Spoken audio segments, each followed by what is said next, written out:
Olá, você confere agora as principais notícias do Brasil e do mundo desta segunda-feira. E o governo federal pretende liberar 40 bilhões de reais do orçamento para um novo Bolsa Família em 2022. A proposta é que o programa possa beneficiar 17 milhões de pessoas com R$300. Os técnicos do Ministério da Economia avaliam que vai ser possível propor um programa social, o novo Bolsa Família, com pagamento médio de R$300 mensais para 17 milhões de pessoas. Pela proposta, os pagamentos devem ser feitos durante 10 anos. Atualmente, o valor médio do Bolsa Família é de R$ 192 para 14 milhões de beneficiários. E com o reajuste, o custo total do benefício a ser desembolsado no próximo ano deve ficar em 56 bilhões de reais. Depois de 2 semanas de discussão sobre o tema entre o Ministério da Economia e o Palácio do Planalto, o texto da proposta deve ser apresentado nesta tarde pelo ministro Paulo Guedes, da Economia, junto com o ministro da Casa Civil, Ciro Nogueira, aos presidentes da Câmara, Arthur Lira, e do Senado, Rodrigo Pacheco. As aulas presenciais na rede pública de ensino voltaram hoje na maioria dos estados brasileiros. Em 17 capitais, os alunos do ensino infantil voltaram às salas de aula pela primeira vez desde o início da pandemia. Neste segundo semestre do ano, mais escolas públicas e particulares estão retomando as atividades presenciais. A volta às salas de aula acontece de forma diferente em cada localidade. O ensino remoto ainda deve seguir, mesmo que junto com o presencial, para evitar aglomerações. Além disso, para que as escolas sejam reabertas da forma mais segura possível, é preciso cumprir os demais protocolos de segurança. O uso de máscaras da maneira correta, cobrindo o nariz e a boca, e a higienização das mãos. Segundo o levantamento feito pelo Conselho Nacional de Secretários de Educação, a maioria das escolas do ensino público segue em modelo híbrido, mesclando aulas presenciais com ensino remoto. Entre as escolas particulares, cabe à direção, de acordo com o contexto local, definir como se dará a retomada conforme as necessidades dos alunos e das famílias. O Conselho Nacional de Educação recomendou que as instituições de ensino sigam a Base Nacional Comum Curricular, documento que reúne o mínimo que deve ser aprendido a cada ano como essencial que deve ser passado aos estudantes. O ensino remoto deve ainda permanecer, inclusive, como reforço para que estudantes recuperem conteúdos que não foram aprendidos até o momento por conta da pandemia. Chegaram ontem em São Paulo 2.000 litros de insumos para a produção da Coronavac. Com essa remessa, o Instituto Butantan deve produzir cerca de 4 milhões de doses da vacina. O voo com 2.000 litros de IFA saiu de Pequim, na China, com destino ao Aeroporto Internacional de Guarulhos, em São Paulo. Esse novo lote de insumos vai ser suficiente para viabilizar a produção de cerca de 4 milhões de doses da vacina contra o novo coronavírus, destinadas ao Programa Nacional de Imunizações.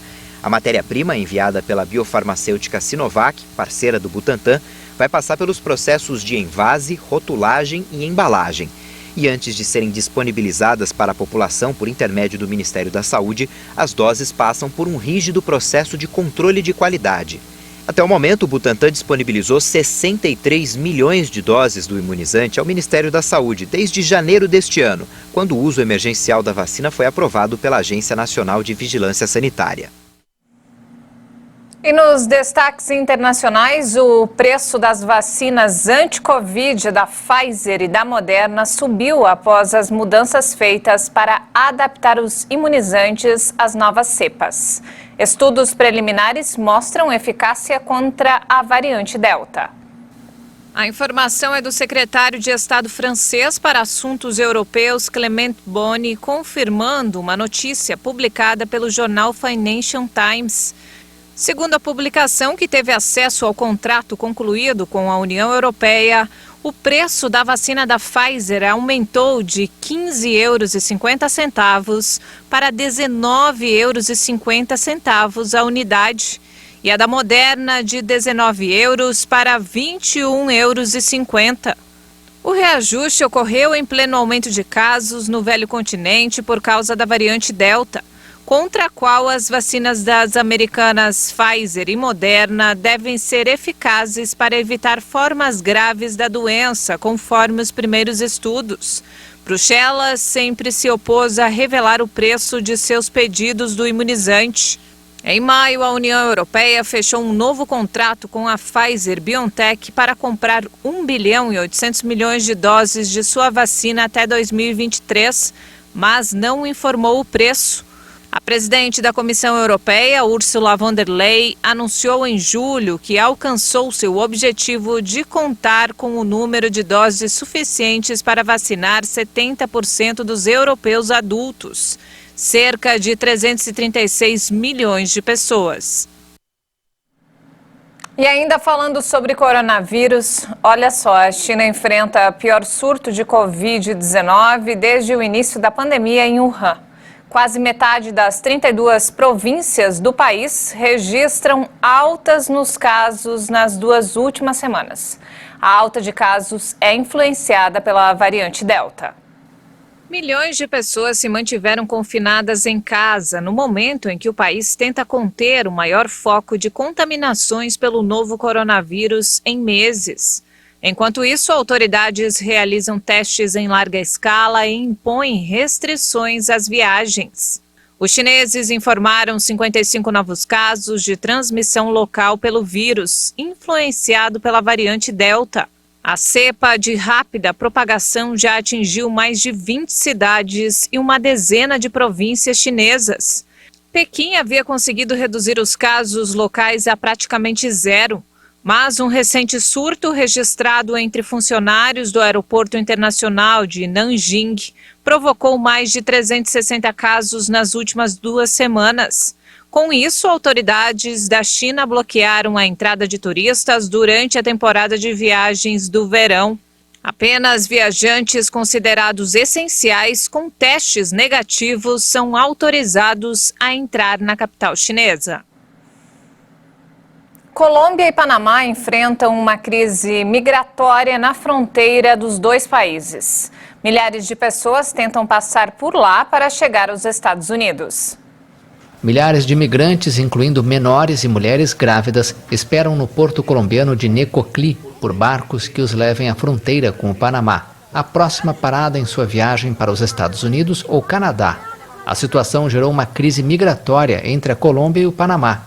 O presidente colombiano Iván Duque afirmou que a situação deve ser resolvida bilateralmente. Duque destacou que já deu instruções muito claras à migração da Colômbia para coletar todas as informações e trabalhar de mãos dadas com as autoridades panamenhas.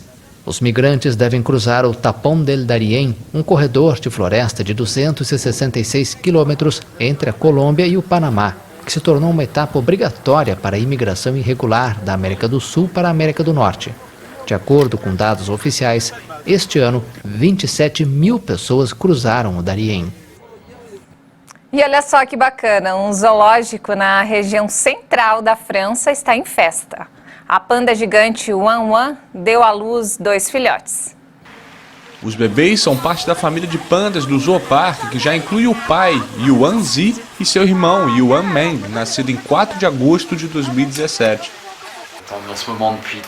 Há muito tempo que esperávamos por esse momento. Ver esses 2 filhotes nascerem com a saúde perfeita é uma loucura e mais um passo para a conservação da espécie.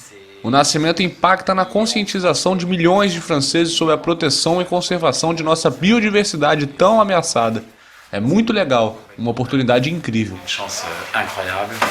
Uma cuidadora chinesa do Centro de Pesquisa Panda Gigante de Chengdu assistiu ao parto e conseguiu resgatar um dos bebês para colocá-lo em uma incubadora. O filhote pesa 149 gramas. O segundo também será examinado assim que um dos 2 cuidadores chineses conseguir pegá-lo. No final de março, os 2 pandas gigantes, Wan Wan e Yuan Zi, uma das principais atrações do zoológico francês, copularam. Por precaução, também foi feita uma inseminação artificial, já que a panda fêmea só é fértil entre 24 e 48 horas por ano. E não temos mais tempo, essa edição fica por aqui. Mais informações ao longo da nossa programação. Obrigada pela companhia.